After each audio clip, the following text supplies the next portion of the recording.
Hello दोस्तों, स्वागत है आपका इंडियन थिंक टैंक शो में। अभी भारत की सरकार ने एक स्पेशल सेशन बुलाया है जो 18 सितंबर से 22 सितंबर तक होगा तथा उसमें कई इंपॉर्टेंट बिल पास होंगे। परंतु उससे पहले अभी G20 के इनविटेशन के लिए भारत के राष्ट्रपति द्वारा जो निमंत्रण भेजे गए थे उसमें पहले प्रेसिडेंट ऑफ इंडिया लिखा जाता था, परंतु इस बार प्रेसिडेंट ऑफ भारत लिखा गया है। और यह लिखना सही भी है क्योंकि दुनिया के हर देश का नाम जो लिखा जाता है वही बोला जाता है, परंतु भारत का नाम ऐसा है जो लिखा इंडिया जाता है परंतु बोला भारत जाता है। और उस समय देश जब आजाद हुआ तो भारत के संविधान के आर्टिकल 1 में ये लिखा गया था कि इंडिया दैट इज भारत, अर्थात दोनों भारत के ही नाम है। और संविधान के लागू होने से पहले इस बात पर खूब चर्चा भी हुई थी कि दोनों में से एक नाम रखा जाए और भारत नाम को रखा जाए, न कि इंडिया, क्योंकि इंडिया ब्रिटिशर्स के द्वारा यूज किया गया नाम था और भारत के संस्कृति के हिसाब से भारत नाम ज्यादा उपयुक्त था। और उस समय इस पर खूब सारी चर्चा होके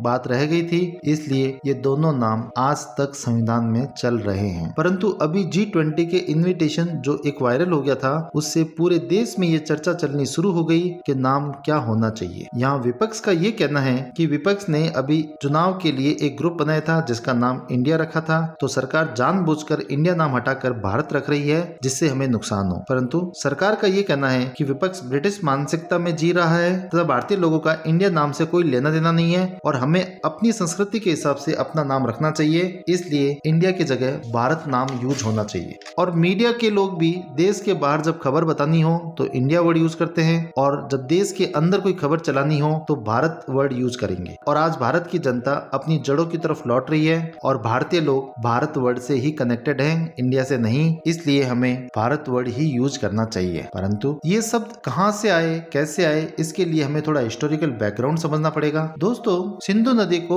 इंडस रिवर भी कहा जाता था और सिंधु घाटी को इंडस वैली के नाम से जाना जाता था। और जब यूनानी लोगों ने भारत पर आक्रमण किया था तो उन्होंने भी इस वर्ड को यूज किया था। और अगर आपको याद हो तो एक इंडिका नाम से बुक भी लिखी गई थी। तो इंडिया नाम काफी पुराना है परंतु विदेशियों द्वारा दिया गया नाम था। और हिंदुस्तान जो नाम था वह फारसी लोगों के कारण हुआ। फारसी लोग जो आज का ईरान को रिप्रेजेंट करते हैं और फारसी भाषा में स को बोला ही नहीं जाता और वहाँ पर स को ह बोला जाता है, तो वह लोग सिंधु को सिंधु नहीं बोलते थे, हिंदू बोलते थे। और इसी कारण ही सिंधु से हिंदू और हिंदू से हिंदुस्तान बन गया। तो ये दोनों ही नाम भारत से संबंधित नहीं है बल्कि गुलामी के प्रतीक है। परंतु भारत नाम भारत के पौराणिक ग्रंथों से लिया गया है। दुष्यंत व शकुंतला का पुत्र जो ऋषि कर्ण के आश्रम में पला था, जो आगे जाके चक्रवर्ती सम्राट बना, उसे भी भारत नाम से ही जाना जाता था। और भी अन्य कई भारतीय पुराने ग्रंथों में, साहित्यों में भारत नाम को यूज किया गया है। तो भारत नाम कहीं ना कहीं हमारी संस्कृति से जुड़ा हुआ है। और आगे जाकर जब बाद में यूरोपियन आए तो उन्हें भारत हिंदुस्तान बोलने में बहुत ज्यादा प्रॉब्लम होती थी, तो उन्होंने इंडिया वर्ड को यूज किया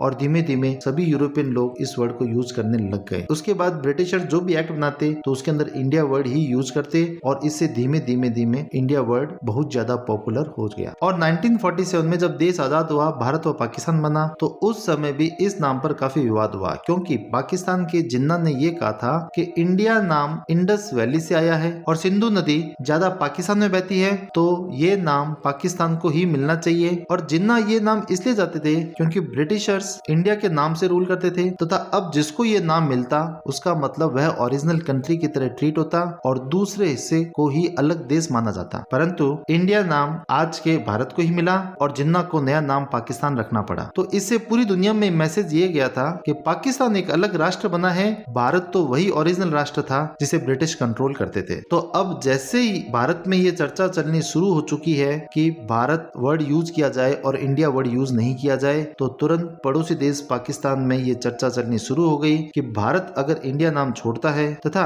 यूनाइटेड नेशन जहाँ पर 193 देश है और वहां पर भी इंडिया इस नाम का क्लेम नहीं करता, इस नाम को नहीं रखता, तो पाकिस्तान अपना नाम इंडिया रख सकता है। तो मेरा उन सब से ये कहना है कि नाम चेंज करने से कुछ भी नहीं होता, अपने कर्म सुधारो तभी कुछ होगा। आपको क्या लगता है दोस्तों? आप हमें कमेंट सेक्शन में बताएं।